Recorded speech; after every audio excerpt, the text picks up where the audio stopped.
All right, so how you doing? I created this video for individuals who might have received a letter in the mail for me, as I occasionally send out letters, sort of out to owners and sort of indicating that, hey, if you want to sell and you might want to structure a transaction together, give me a call. I make reference to this video so they can get to know who I am. In addition to that, something I'm doing lately is I'm actually attaching a letter about who I am to all the offers I make, as I make a lot of offers every week. And again, I think it's important for potential sellers to know who the buyer is, because some of the things I offer on my prices might be less than others, and I want them to know who I am and really understand that when I make an offer, I'm serious, and I look to close and all of those things. So with that, we'll go ahead and get started. Again, I just felt, again, I'll sort of introduce who I am and, a little of my background and all that, just so again, as a seller, you can know a little bit more about the buyer. Sort of talk about things I'm doing with my portfolio these days, because there's really two different things, and depending on what the letter or the offer is, I just want to understand and again be open and just tell everyone what I'm doing, and then finally close with sort of why you might have gotten my letter, or if you've read the letter that comes with every offer I make. I just wanted you to understand again why I do this. So again, hey, I guess first thing is that's who I am. Actually, my hair is not quite that short these days, but that's me. I thought it was an okay picture, but not very photogenic. So, anyways, again, I was born into a military family. My mother was in the Navy and my father was in the Marines. So very structured, if you will, being raised. I grew up in the Bay Area and never left. I've actually been working since I was 12. I remember my first job under the table was working at a dry cleaners, and always been out hustling, trying to figure out. I don't know why, frankly, but money's always been important, and I always knew I had to do the work.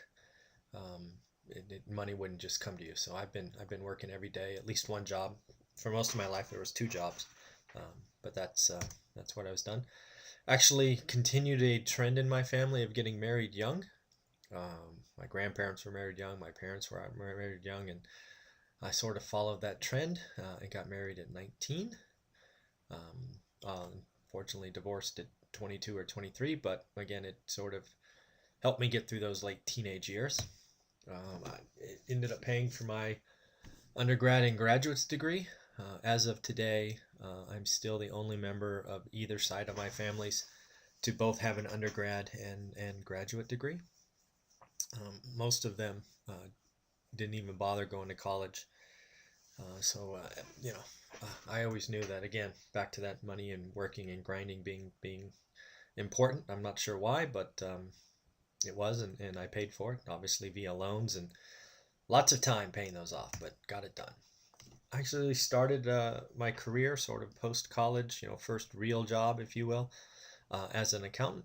But through a series of events, moved off into sales, pre-sales, tech sales, direct sales, sales management, all of that, both North America and worldwide positions.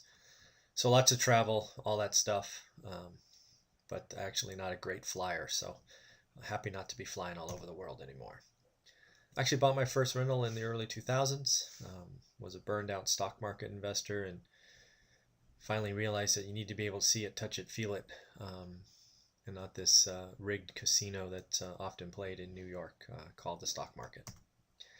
And lastly, I've been committed to the Fresno market for well over 15 years. I did go out and look at other markets throughout the years, but nothing made sense like Fresno, nothing like California dirt, and I'm not going anywhere.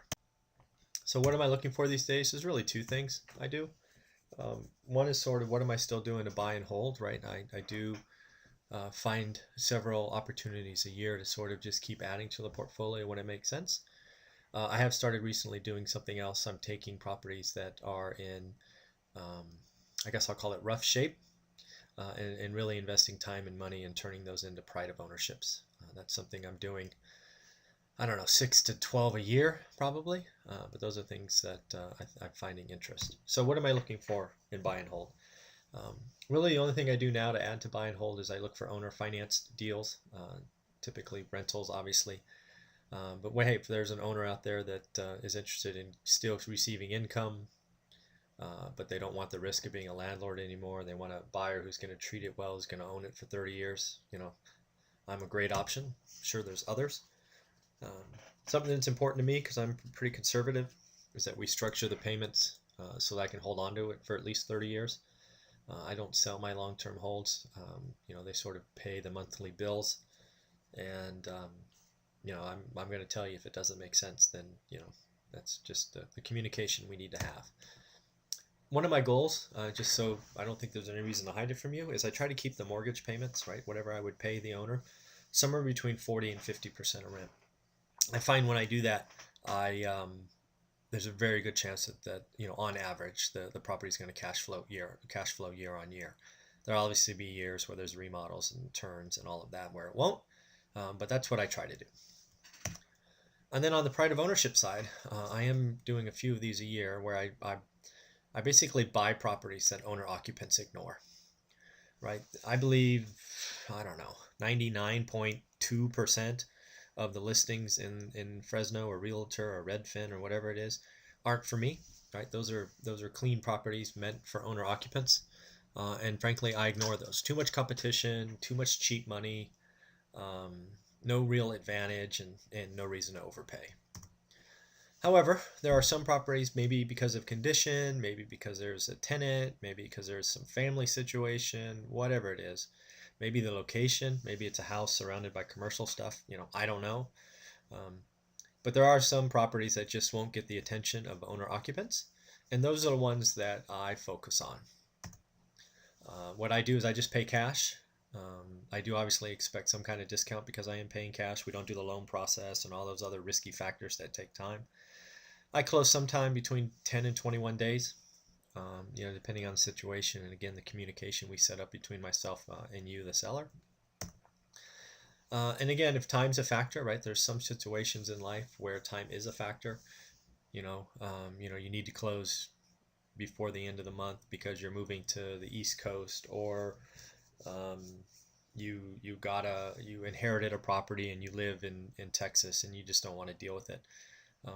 Lots of reasons why I could be a great answer for you. And again, being, as you can see, hopefully open and just communicating who I am and what I do, I'll tell you if it makes sense or at what point it would make sense to do a deal. And if it doesn't work, no hard feelings. And then again, why I want to reach out. I do think that real estate's a people business. I think too many people, especially buyers and quote unquote investors, sort of treat it like an Excel spreadsheet. No feelings, no really getting it done. It's just, it's not who I am. I'll admit to doing that in the early years. But frankly, I don't have to do that now, and I'd rather much rather just be who I am and talk about what's going on. I do believe that the more good work you do, the more work comes back. The more good work comes back, sort of the whole good karma thing. So again, I've, as you hopefully see if you bother watching any of these other videos, I just put it all out there. Everything I'm doing is trying to help people with the whole intent is that, this will all come back. I think there's a way that we might be able to structure a deal if we just share and talk openly, whether it be an owner finance deal because you want to maintain $500 a month or $600 a month or whatever it is for the next 30 years, so you can remove the risk of being a landlord and all those expenses. I get it. I'm here to help. Or maybe you have a house that's been on the market a while, it's being ignored by owner occupants, and you're just done, right? You want to sell it. I'm very likely going to be a guy that's going to help you with that. And again, we'll just talk. If the deal works, the deal works. If it doesn't, it doesn't. No, again, no hard feelings for either of us. I'll admit to being a very conservative investor. Some people may read that as cheap. Whatever you're happy with, it doesn't. You can call it whatever you like. I know that when I do a deal, I'm doing it for intention, right? Either to hold it forever, so I better make sure it's structured a way that I can, or maybe I'm gonna try to fix up a property and make it a pride of ownership rental, right? So I have to make sure that the transaction makes sense the day I buy it. So And if it doesn't work out for either of us, it's okay. And I know there'll be other things out there. So I'd much rather maintain my reputation and close everything I agree to than not close something that I said I would. In the end, thanks for watching this. I know your time is sensitive. I would ask you if you like what I've done, and there's another 100 or so videos out there all about real estate investing, all different things. If you like this, please subscribe to the channel. I am tracking how many people subscribe because I'm trying to get to 1,000 in 2018. We're a long way off right now, but we're building momentum. And then, of course, if you have any family or friends or social network, please share my channel because, again, it's dedicated to rental properties and helping folks move forward. In the end, I think we're actually over 150 subscribers now, so I needed to update this slide. But there's my email if you want to reach out. Leave a comment below and whatnot. So in the end, thank you for watching. Thanks for reading my letter and coming here to see who I am. Have a great day.